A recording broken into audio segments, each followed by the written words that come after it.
So A/B testing might sound, overwhelming at a first glance because, there will be a lot of guessing, misunderstanding behind it. People will think about, oh, this is very complex. If you follow this principle, everything will become clear.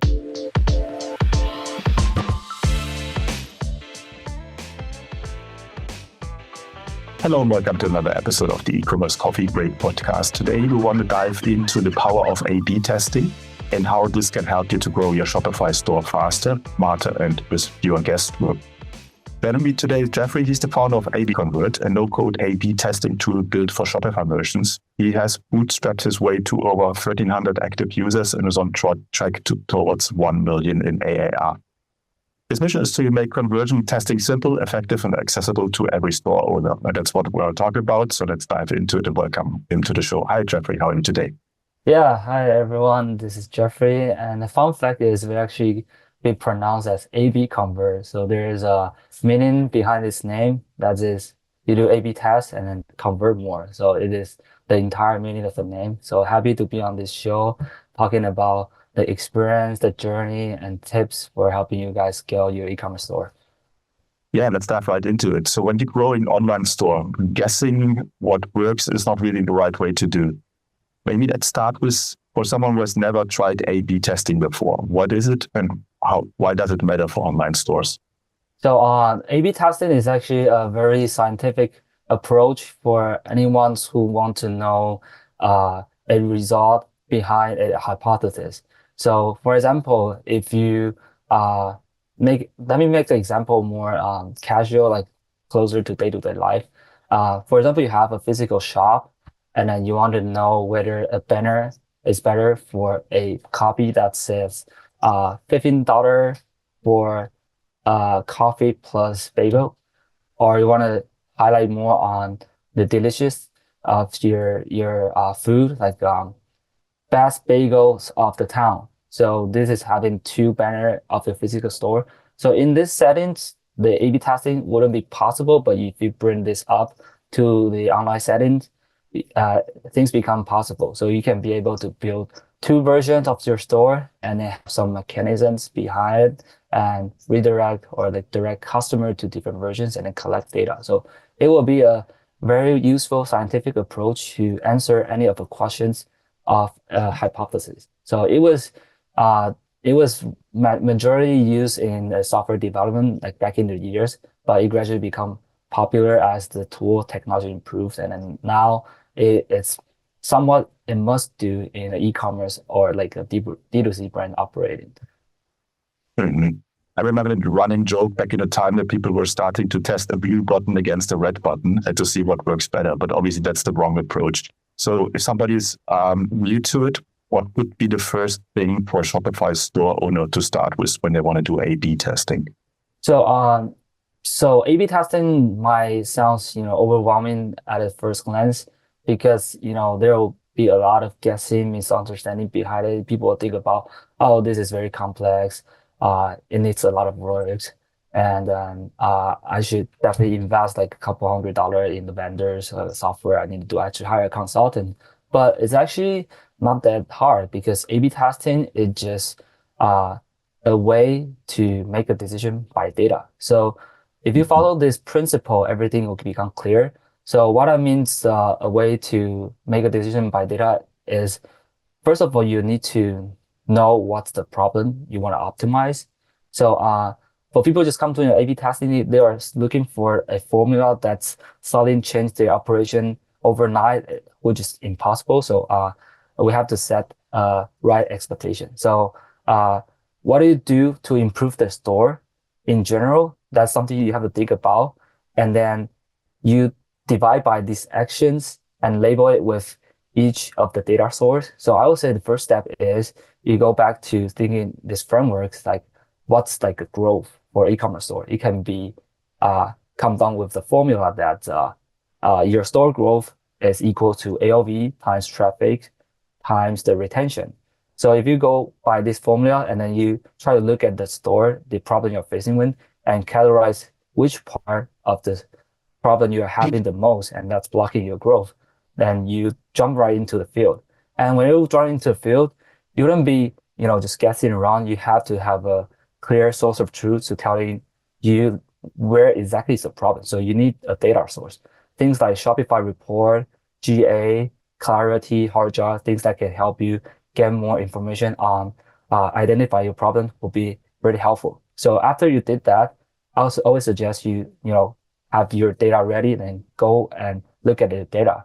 And then maybe something you can look at is like a drop off, like a GA sessions, like a traffic source to make yourself, have this uh, right mindset or having this right conceptions of what exactly is the problem.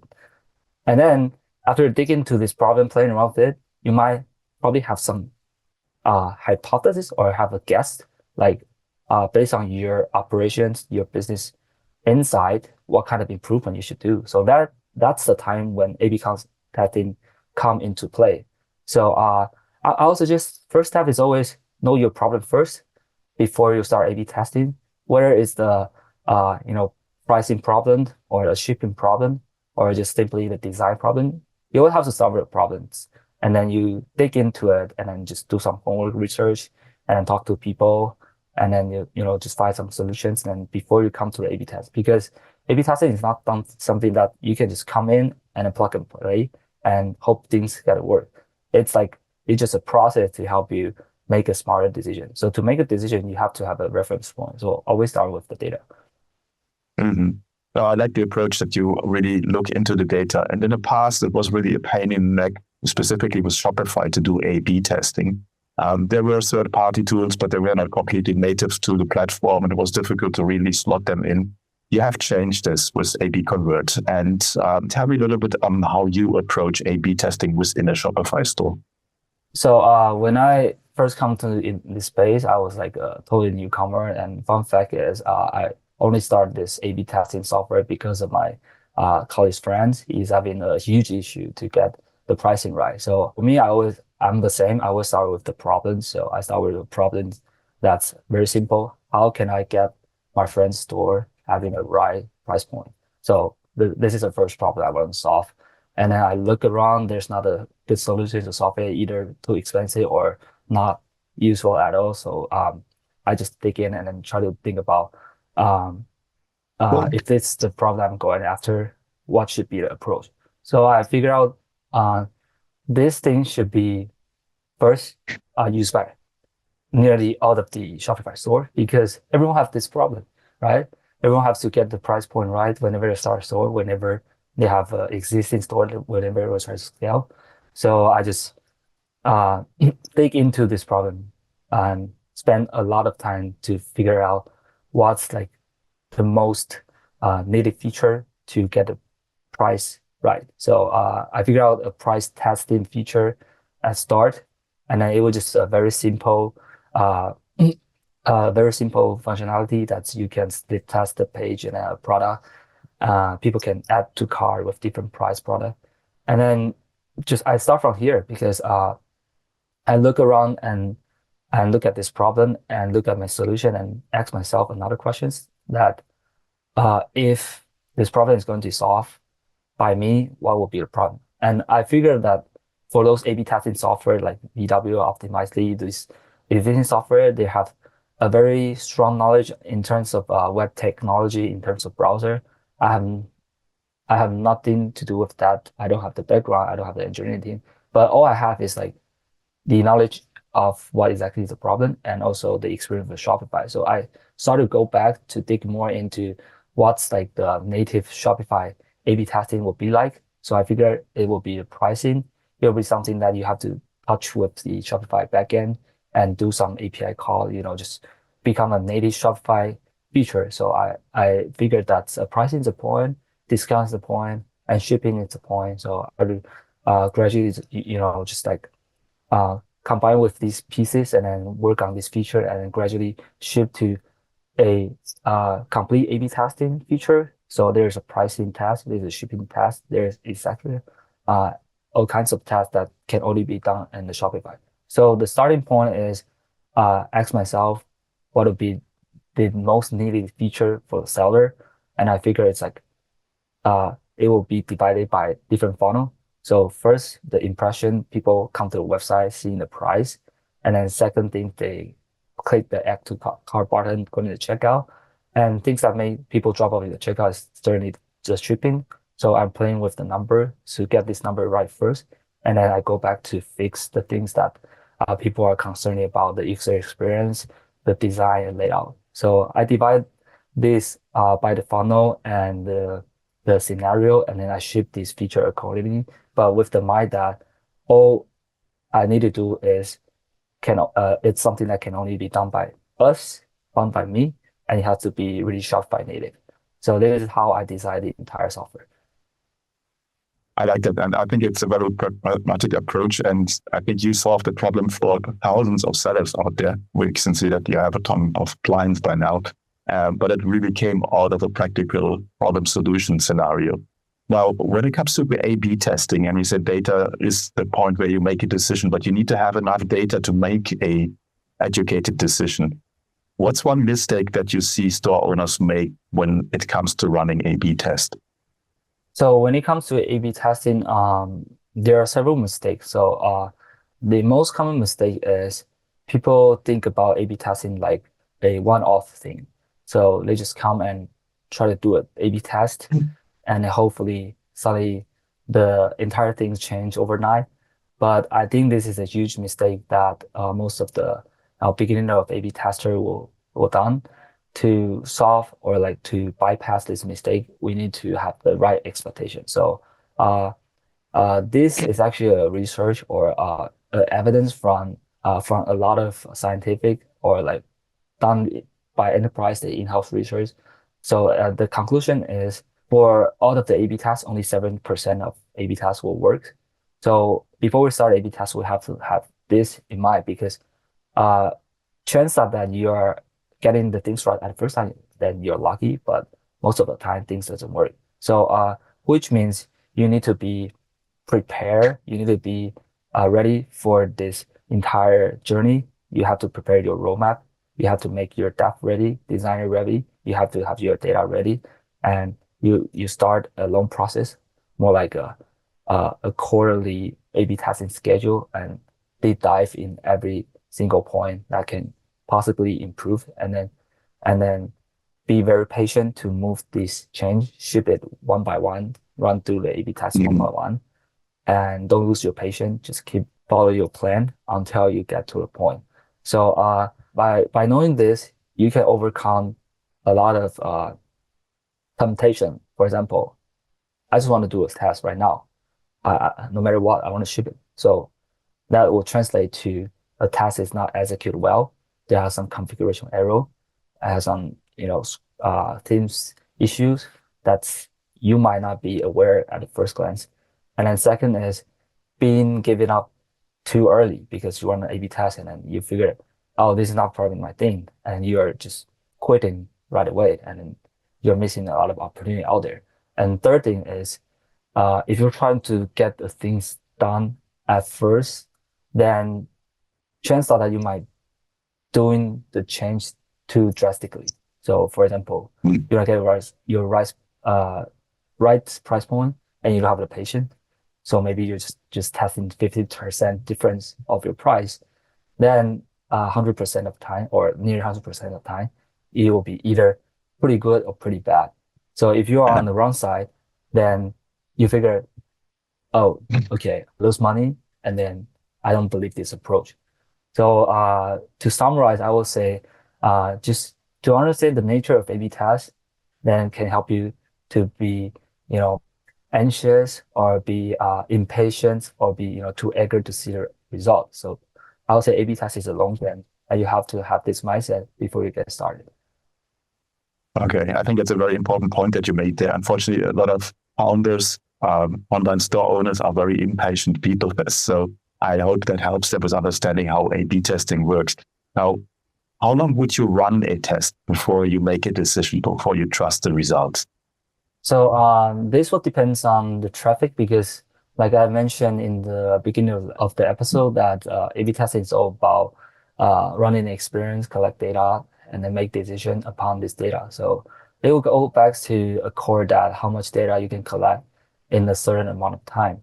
So for the people who has million session in a month, maybe they can have um, a very sufficient data in a day or 2 days. For people who are just starting out, they need to accumulate data for a longer time. But in Mhm. general, I would say for a certain task, for a typical task, it's sufficient to make a decision as long as you have more than 200 orders or 10,000 sessions. And this is just general rule of thumb, but if you want to go deeper, I would suggest you have this data run by the statistical analysis. It will tell you based on this difference observed in different variants. Just to give you a note, the variant in the A/B test means different version of your software. So if the difference is large enough, but the data is not that much, maybe it's still conclusive. But if the difference is really close, then you need more data to make it statistical significant. So there are two ways, just general rule of thumb, 10,000 sessions, 100 orders, or you run a statistical analysis tool to decide. And the last point I want to add is um, if you run the A/B test, you somehow get a sense of how your traffic looks like. For the following of your A/B test, I would suggest keep a fixed schedule. So if, for example, if your first test is running for 7 days, then I'll suggest for the following test you run as you all follow for this 7 day schedule because it will make the analysis more consistent. Yeah. Mhm. No, that makes perfectly sense. And when it comes to the testing itself, and you mentioned that you have a Shopify app developed for this. So talk me through how it works. What tasks do I need to do in there? How is the setup working? Just talk me through it. So for A/B Convert, our missions is making A/B testing accessible for everyone. So we know that to run a successful A/B test, you will need to deal with a lot of complex stuff. For example, to do a price test, you need to configure a theme. You need to make a data that works on some of the custom codes. You need to work with the bundle, and to abstract that away and make the entire experience very smooth. We actually have a dedicated onboarding process for all of our merchants that are willing to do price tests. Our expert will step in to look at your theme, do a website audit, and if there's any huge blocker that may impact the A/B testing result, they will help you to configure that. So install the app and then request a so-called theme check from our team. Our team will step in and took some time, generally 1 to 3 business days to finish this setup onboarding. And then after that, you can start testing as you wish. All of our A/B testing are really straightforward. You can even start a A/B test, a price test in 30 seconds. Nothing that nothing that's too complicated or too advanced. Just follow the UI, follow the steps, and then just choose the product, choose the price, and launch it. But the heavy lifting, you don't have to worry about it because we will solve for you whenever you just onboard and install our app. Can you share some success stories or case studies of business that you have worked with and what kind of results they saw?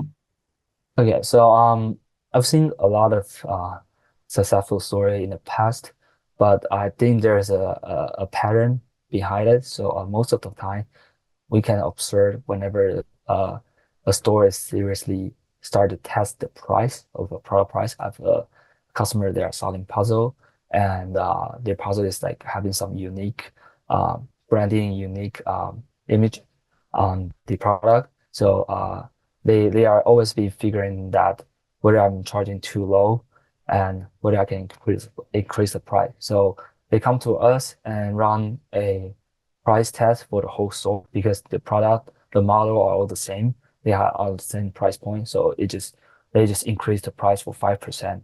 And it turns out to be a very successful test. Uh, the uplift is more than 20%. And they they switch the price immediately. In the following quarter, they see 6% to 10% increase on the revenue itself and translate to 15% of the profit. This is the first successful story, I would say. And then the other story is more about the shipping threshold, getting a shipping test. A lot of customer, especially customer in Europe that are selling to America, and they're having this tight or they're having this shipping threshold, but sometimes they are setting too low. For example, a store that has a AOV of $30 and they just set the shipping threshold for $30, which means nearly all of the people get free shipping. And Yeah. they, they they try to increase this AOV or reduce the shipping cost, so they run the higher shipping threshold test, increase the shipping threshold to $50, and it's the perfect spot that uh, since all of the product will be under 30 to 20 to 30 range for their store, it means people to reach the free shipping have to add another item to the basket. So immediately they increase the AOV more than 50% and earn more on this shipping price.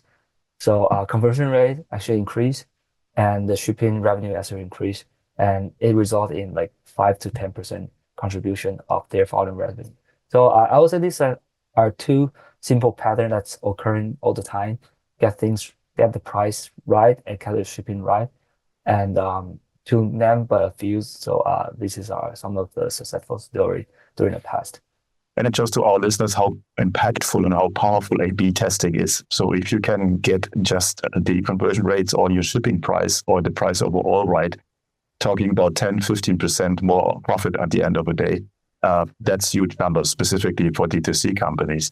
Now, is there any kind of homework that a merchant needs to do before they can get started?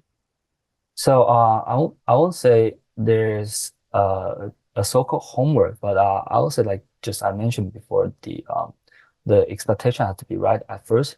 And if you are quite mature brands, then you have to be able to align your team to execute this A/B testing, because A/B testing is not just about running a A/B testing campaign, but it also relate to analyzing the data. So if you have in-house data analysts, try to let them know we need to dig in the data to some point and then have some insight or suggestions from data.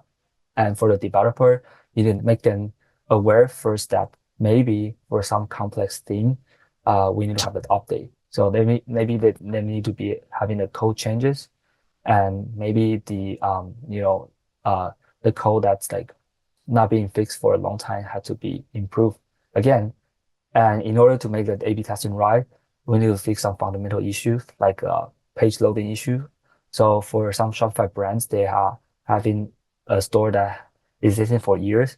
They're installing hundreds or thousands of apps. They're snippet left over. I would suggest you go and remove all of that unused snippet, because A/B testing is all about manipulate this website performance behavior. So there will be highly likely they have a conflict with the script. So in order to prevent wasting the money on tests, we need to, get the website clean, get the teams ready, and be ready to execute. Mm-hmm. No, I think it's very important what you said there. And I think a lot of store owners now look at their store and see all the plugins that they have installed over the time and they're just blowing down the site. Who's your perfect customer? So for a perfect customer, I would say there are two types of customer which fit really well in our app. First is the people who just get started and they're really eager to drive traffic into the platform, but they just don't know what's like a perfect setup. It'll be a good fit. And the second is the store, they are in a scaling phases. They have decent amount of traffic, but just doesn't have a optimized process. They don't have the optimized user journey or optimizing price point or optimizing, like a loyalty program. So I would say these are a good fit, and especially for the people on a scaling stage, they don't want to spend too much on bringing new traffic or buying new resource, exploring new channel. They can just come back to fix the fundamental of their store, of their entire user journey. So they will be a perfect match. How does the pricing work? Oh, so for our pricing, we currently are charging, we currently have the pricing model of the flat rate. So we have heard about a lot of the complaint for our users saying the tools for other tools, it working great at the beginning, but throughout the time, it scale with their operation. So things like usage or order base, we don't do that. We only offer the flat rate divided by Shopify plan, because by Shopify plan, we have different works to accommodate and we have different, Mhm. service loading. So For a basic and Shopify user, it is like you can start A/B testing with $59. For advanced Shopify, you can start the A/B test with $149. For Plus customer, you can start any test as $249, including the customer onboarding and the dedicated support channel. That's very straightforward, and I think it's a no-brainer at the end of the day. Before our coffee break comes to an end today, is there anything that you want to share with our listeners that we haven't covered yet? I'd like to share about in this past 2 years journey what I've observed, and I want to encourage the people to do, because we all know it's such a hard time for D2C. Things are getting hard, and people are questioning about this business model or whether you can be successful in this field. But during the past year, I've seen a lot of people just keep putting in a hard work and then try to make good things. So I think the most important thing either on making a good apps or making a good store is know your customer really, really well, talk to your customer in the day-to-day basis, and surround yourself with the smart people. And for example, if you are listening to a podcast, chances are that you're having more input to your business. So surround yourself with good entrepreneur, and then just keep putting in hard work and don't lose your belief. I believe that in the end of the day, everyone will have a good result. Yeah, I totally agree. I think optimizing is one of the key points that everyone should have on point. Instead of spending more money on Facebook ads, optimize your store first. That's where the money is better invested. Where can people go and find out more about you guys? So simply go on Shopify App Store, search AB Convert, and you can find us. We have pretty standout logos, or you can just search on Google AB Convert, and you can find our website, abconvert.io. That will be it. Excellent. I will put the links in the show notes, then you're just one click away. Jeffrey, thanks so much for giving us an overview about A/B testing. I wish I would have your tool 8 years ago when I was running my own store. That was something that was really missing, and I'm glad that you came up with it and now everyone can use it. Thanks so much for your time today. Thank you, Klaus. Thank you, everyone. Have a good day.